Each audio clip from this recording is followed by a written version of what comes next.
Hello children, welcome to Asa education. आज हम कर रहे हैं unit 8 English book grade 10 Gujarat board से। चैप्टर की शुरुआत एक्टिविटी से करते हैं। Activity 1, here is a stanza from once upon a time by Gabriel Okara. Read it aloud. अब यहाँ पर आपको एक स्टैंजा दिया गया है poem once upon a time से, जिसको लिखा था गैब्रियल ओकरा ने। There was a time Indeed they used to shake hands with their hearts, but that's gone son. एक जमाना था जब लोग हाथ मिलाते थे पूरे दिल से, अंदरूनी खुशी होती थी उन्हें हाथ मिलाकर, पर अब वो सब कुछ खत्म हो चुका है son. Now they shake hands without hearts while their left hands search my empty pockets.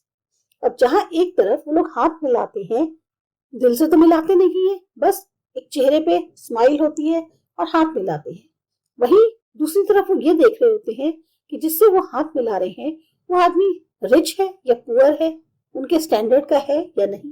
So I have learn many things sir, मैंने बहुत सारी चीजें सीखी हैं। I have learn to wear many faces like dresses, जैसे हम अलग अलग तरीके की ड्रेसेस पहनते हैं, उसी तरह की मैंने अब नए नए चेहरे पहनना सीख लिया है। Home face, office face, street face, host face, cocktail face with all other conforming smiles like a fix portrait smile.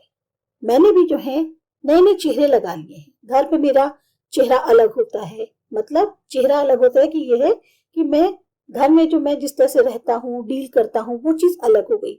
Office face अलग हो गया, स्ट्रीट बाहर निकलता हूँ तो मेरा चेहरा अलग होता है, अगर मेरे से कोई मिलने आता है तो मेरा होस्ट का जो चेहरा है वो अलग होगा।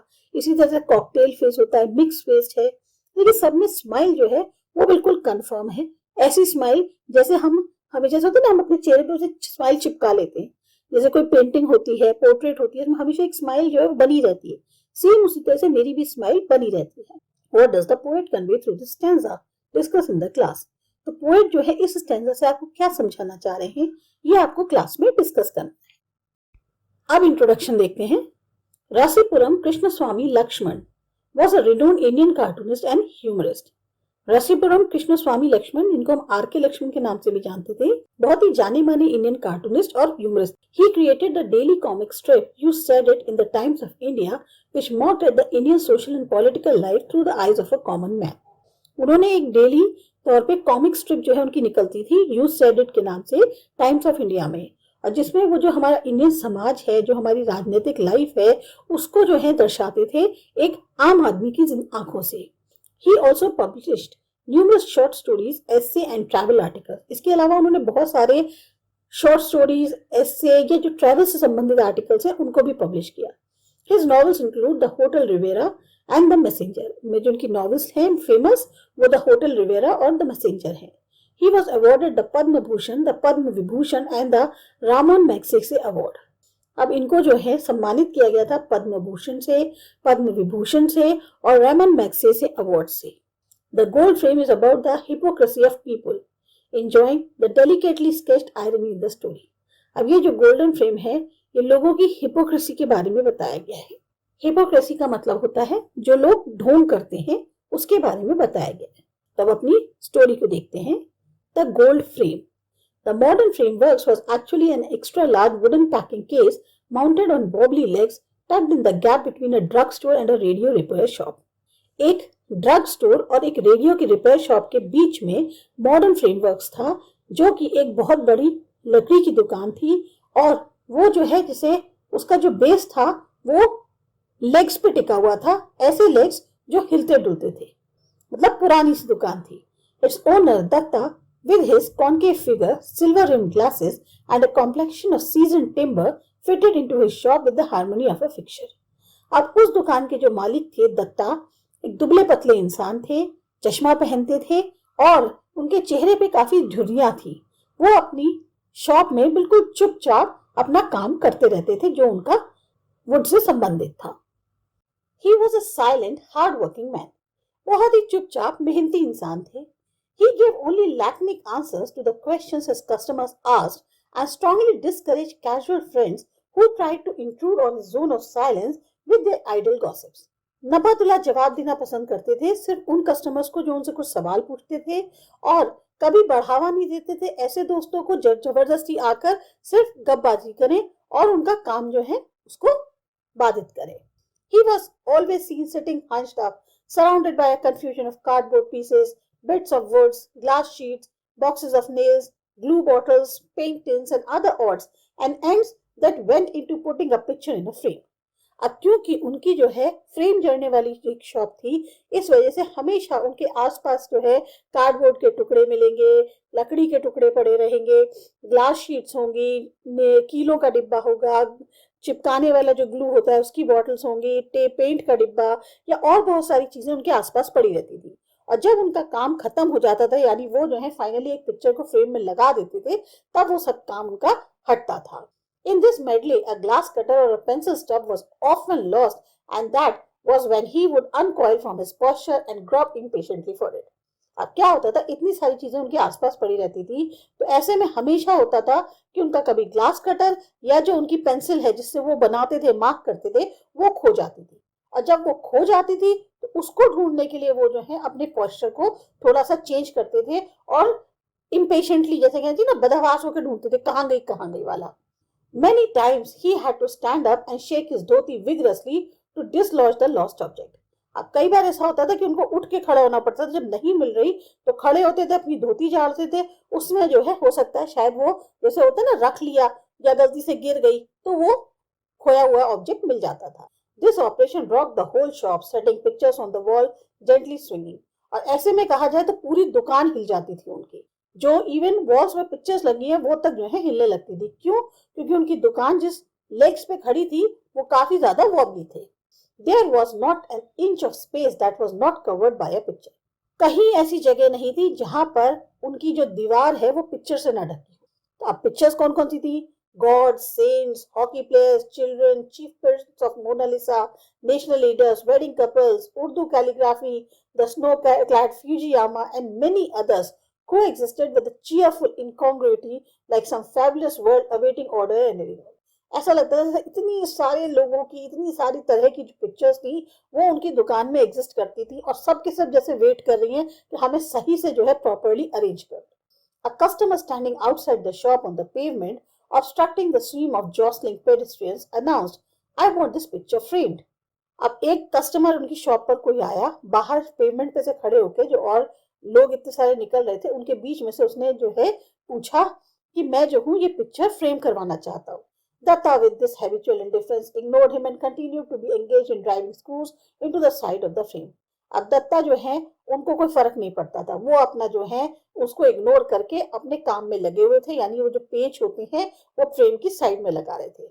I want really a good job done, no matter how much it cost. अब मुझे जो है ये काम बहुत बढ़िया चाहिए, कितने भी पैसे लगे उससे फर्क नहीं पड़ता। The customer volunteered the information, unwrapping a faded newspaper and exposing a sepia brown photograph of an old man. अब कस्टमर क्या करता है, अपनी जो इंफॉर्मेशन थी उसको देने के बाद एक जो न्यूज़पेपर था, थोड़ा पुराना सा न्यूज़पेपर होगा, उसमें वो जो है रैप करके एक फोटोग्राफ लाया था ओल्ड मैन की, उसको वो जो है फ्रेम कराना चाहता था। It was sharp and highly glazed in spite of its antiquity. वो जो फोटो थी वो बहुत ही ज्यादा शार्प थी, अच्छे ग्लेज्ड पेपर पे थी और कहने को बहुत पुरानी उसकी लग रही थी, लेकिन तब भी उस फोटो में बड़ी शार्पनेस थी।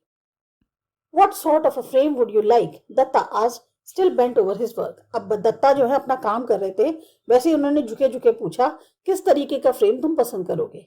The best, of course. Do you expect I would stint where this great soul is concerned? जितना अच्छे से अच्छा हो, मुझे वो फ्रेम चाहिए। तुम्हें क्या लगता है कि मैं जो हूं इतनी महान आत्मा को उम्मीद करते हो कि मैं इसमें किसी काम को करने के लिए जो है वो करूंगा, कॉम्प्रोमाइज करूंगा? Datta gave a side glance and caught a glimpse of the photograph. अब दत्ता ने जो है एक किनारे से अपनी गर्दन घुमाई और हल्का सा जो है फोटोग्राफ पे नजर मारी। Just another elderly person of those days, he told himself. हाँ, एक उस जमाने के बूढ़े आदमी की ही तक फोटो है जैसे और लोगों की आती है। A standard portrait of the grandfather, a philanthropist, a social worker with the inevitable whiskers and top heavy cascading turban. It could be any of one of these. अब एक स्टैंडर्ड पोर्ट्रेट थी ग्रैंडफादर की, अब वो philanthropist भी हो सकते हैं, सोशल वर्कर भी हो सकते हैं, खूब बड़ी बड़ी मूछें थी और एक खूब भारी सा टर्बन जो है वो पहने हुए थे, तो कुछ भी हो सकते थे। At least half dozen of people came to him every month bearing similar portraits, wanting to demonstrate their homage to the person in the picture in the shape of a glittering frame. लगभग आधा दर्जन लोग जो है हर महीने उनके पास इसी तरह की पोर्ट्रेट्स लेकर आते थे, ताकि वो जो है उस इंसान को रिस्पेक्ट पे करने के लिए उसको एक बहुत अच्छे से फ्रेम में मढ़वाना है, मतलब उसकी फोटोग्राफ को. The customer was describing the greatness of the old man. Extravagant quality of the nobility, compassion and charity were being generously attributed to him in a voice that came close to the chanting of a holy scripture. अब वो जो customer था वो उस बूढ़े आदमी की महानता को डिस्क्राइब करने की कोशिश कर रहा था कि बहुत ही वो नोबल है, कंपैशन, चैरिटी, हर चीज जो है उसने अपनी आवाज में ला दी थी, ताकि वो जो है उस जो बूढ़े आदमी की फोटो को फ्रेम करने लाया था उसकी तारीफ में कह रहा था. If this world had just a few more like him, believe me, it would certainly have been a different place. अगर इन जैसे आदमी थोड़े से भी और हो जाएं, तो ये दुनिया बिल्कुल अलग ही बन जाएगी. Of course, there are demons who may not agree with me. पर बहुत से ऐसे लोग होते हैं जो मेरी इस बात से सहमत नहीं होंगे. They are out to disgrace his name and destroy his memory, but he is God in my home. वो लोग जो है इनके नाम को खराब करना चाहते हैं, उनकी यादें खराब करना चाहते हैं, लेकिन सच मानो तो हमारे घर में ये हमारे भगवान है. What sort of a frame do you want? Dutta interrupted. अच्छा, कौन किस तरीके का फ्रेम चाहिए है? Plain, wooden, lacquer, gold, plastic और जस्ट एनामल पेंटेड, इनमें से कौन सी क्वालिटी का तुम्हें फ्रेम लगवाना है? He waved a casual hand towards a picture on the wall. अब उसने क्या किया, दीवार पर एक पिक्चर टंगी थी, उसकी तरफ हाथ हिलाकर बोला कि ऐसा वाला. The customer silently surveyed the various frames.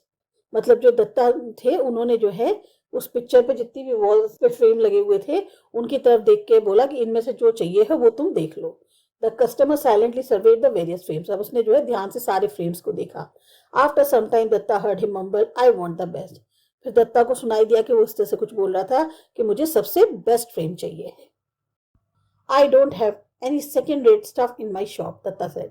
अब दत्ता ने कहा मेरे पास कोई ऐसा माल नहीं है जो तुम कहा जाए कि सेकेंड हैंड टाइप का लग रहा हो, बहुत ही अच्छी क्वालिटी का फ्रेम है हमारे यहाँ. He was shown a number of samples. अब बहुत सारे सैंपल्स दिखाए गए, plain, decorative, floral, geometrical, thin, hefty, हर तरीके के उन्होंने सैंपल्स दिखाए. The customer was baffled by the variety. अब कस्टमर जो है कंफ्यूज हो गया इतनी सारी वैरायटी देख के.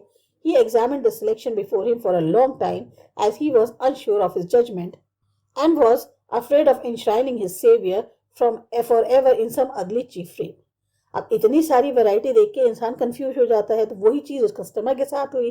अब वो अपना सिलेक्शन देख रहा था कि कौन सा लूं, काफी लंबे समय तक देखता रहा, पर वो जो है अपने जजमेंट को लेकर पूरी तरह से श्योर नहीं हो पा रहा था, और उसको डर ये था कि कहीं उसने जो है सस्ता सा फ्रेम ले लिया, कहाँ तो उनको इतनी महान आत्मा बता रहा है और कहाँ वो जो है उनको फोटो फ्रेम कराने के लिए एक सस्ता सा फ्रेम ले ले. Datta came to his rescue and recommended one with a profusion of gold leaves and winding creepers, and in order to clear any lingering doubt he might still harbor in regard to its quality, added it's German imported. अब दत्ता ने देखा कि वो इतना ज्यादा confuse हो रहा है, तो वो उसके पास आए और उन्होंने कहा देखो एक ये फ्रेम है जो गोल्ड लीव्स और विंडिंग क्रीपर्स के उससे बना हुआ है, और अगर तुम्हें कोई शक है तो मैं तुम्हें और बता दूं इसकी क्वालिटी के बारे में कि ये जो है जर्मन है, इंपोर्टेड है. The customer at once seemed impressed and satisfied. Customer ने कहा अच्छा जर्मन है, इंपोर्टेड है, ठीक. वो प्रभावित हो गया, उसने कहा हाँ तसल्ली है, मेरे को यही फ्रेम लगाना है. Datta next asked, you want a plain mount or a cut mount. अब दत्ता ने उसको बोला कि तुम्हें प्लेन उठावट चाहिए या कटी हुई माउंटिंग चाहिए. And watch the puzzle look at again. अब उसको फिर वही दिखा, जो कस्टमर है वो फिर कंफ्यूज हो गया. Again he help the man out by showing various mounts and suggested that a cut mount look more elegant. अब उन्होंने देखा कि आदमी कंफ्यूज हो रहा है, तो उन्होंने फिर उसको बहुत सारे माउंट्स दिखाए. माउंट्स यानी कि जो उभार होते हैं, और उनसे कहा कि कट माउंट जो है वो ज्यादा एलिगेंट लगते हैं. All right, let me have a cut mount then. Is that a cut mount? अच्छा ठीक है, फिर कट माउंट ही चलेगा. क्या वो कट माउंट है? He has pointed to a frame picture on the wall of a soulful looking lady in an oval cut mount. तो उसने जो है पूछा कि ये क्या कट माउंट है. फिर उसने एक पिक्चर की तरफ इशारा किया, उसमें एक लेडी की फोटो बनी हुई थी जो कि ओवल कट माउंट था. I like that shape, will it cost much? मुझे वो शेप अच्छी लग रही है, क्या बहुत महंगी पड़ेगी? No frame mount glass all cost 17 rupees. ना, फ्रेम माउंट ग्लास सबकी मिला के 17 रुपए. The customer has expected it would be more. अब कस्टमर को उम्मीद थी और महंगा होगा. He pretended to be shock all the same and tried to bargain. अब उसने जो है वो इसको वैसे ही एकदम से जैसे कहते हैं ना झटका लगा रही, इतना सस्ता, लेकिन फिर भी उसने बार्गेनिंग करने की कोशिश करी. Dutta withdrew to his corner without replying and began to cut a piece of plywood. अब दत्ता ने जो है उसको कोई जवाब नहीं दिया, ना कॉर्नर में गए और प्लाईवुड के पीस को काटने लगे. The customer hung about uncertainly for some time and finally asked, "When will you have it ready?" अब कस्टमर जो है पहले थोड़ी देर तो वहां पे ऐसे ही खड़ा रहा, फिर उसने पूछा, अच्छा ये बताओ कितने दिन में तैयार कर दोगे? And barely heard the reply over the vibrating noise of the saw on the plywood. 2 weeks from today. और शायद ही उसने सुना रिप्लाई को, जो कि वो क्योंकि वो प्लाईवुड को जो है अपनी सॉ से काट रहे थे तो उससे आवाज हो रही थी, तो उन्होंने बोला कि आज से 2 हफ्ते लगा लो तब मिलेगा.